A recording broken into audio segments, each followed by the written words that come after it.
सविता भाभी, आपकी बहू बहुत सुंदर है। आपके तो भाग्य हैं। जब सविता जी को ऐसा उनकी पड़ोसन ने कहा तो वो अपने बहू के रूप पर गर्व से फूली नहीं समाई। सविता जी का बेटा भी अपनी पत्नी के रूप पर बिल्कुल लट्टू हो चला था। कुछ ही महीनों में सविता जी की बहू गर्भवती हो गई तो सविता जी ने उसकी सेवा में दिन रात एक कर दिया। कभी उसे खुद से पानी लेने के लिए भी नहीं उठने देती। सब कुछ वो खुद करती। धीरे धीरे बहू को भी आराम करने की आदत हो गई। वो अब कोई भी काम खुद से नहीं करना चाहती थी। फिर 9 महीने बाद सविता जी की बहू ने एक बहुत ही खूबसूरत और स्वस्थ पुत्र को जन्म दिया। उसके पुत्र के जन्म के कुछ महीनों पश्चात जब उनकी बहू तन और मन से हष्ट-पुष्ट हो गई, लेकिन घर के काम अब भी सविता जी ही करती थी, क्योंकि उनकी बहू काम से बचने के बहाने अपने पुत्र में लगी रहने का दिखावा करने लगी।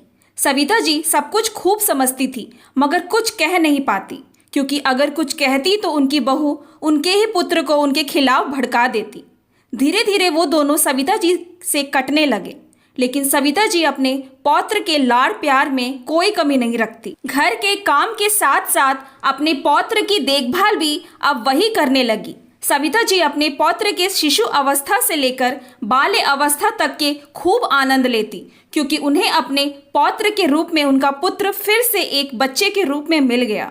लेकिन अब सविता जी की बूढ़ी हड्डियों में भी जान नहीं बची थी और अब वो ज़्यादातर बीमार रहने लगी और खुद भी बिस्तर पर आ गई। लेकिन सविता जी की बहू को उनकी देखभाल करना बोझ लगने लगा था, इसीलिए अब वो सविता जी से छुटकारा पाना चाहती थी। फिर उसने धीरे धीरे सविता जी के पुत्र को भी राजी कर लिया।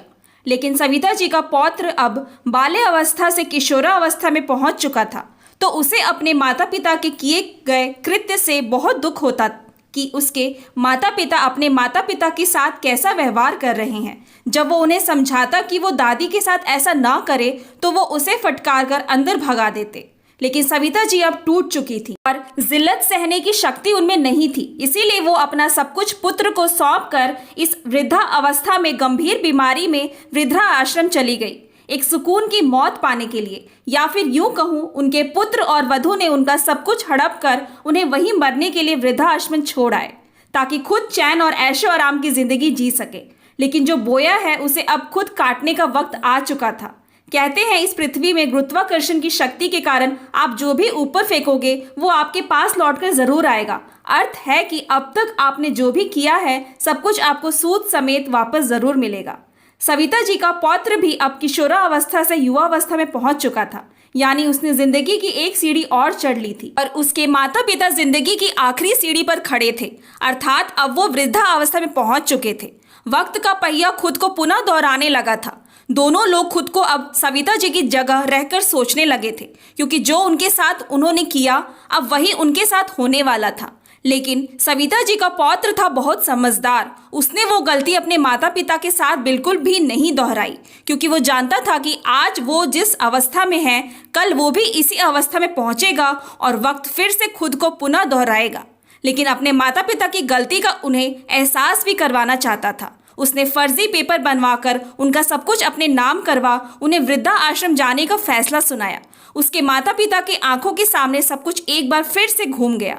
वो अपनी गलतियों का अंजाम जान चुके थे। एक बार फिर से वो अपने पुत्र के पैरों पे गिर पड़े और रहम की भीख मांगने लगे। फिर उनके पुत्र ने जो कहा उसे सुने उन्हें अपनी गलती का भान हुआ, लेकिन अब कुछ भी नहीं हो सकता था। सविता जी तो जिंदगी की आखिरी सीढ़ी भी पार कर चुकी थी और इस दुनिया से विदा हो चुकी थी। जब उनके पुत्र ने बताया कि ये सब उसने उनकी गलती का भान कराने के लिए किया था और आप दोनों मेरे लिए अब भी पूज्य हैं, तो उसके माता पिता पश्चाताप और खुशी के आंसुओं में खुद के पापों को धो रहे थे। Thanks for watching. Please like and subscribe my channel.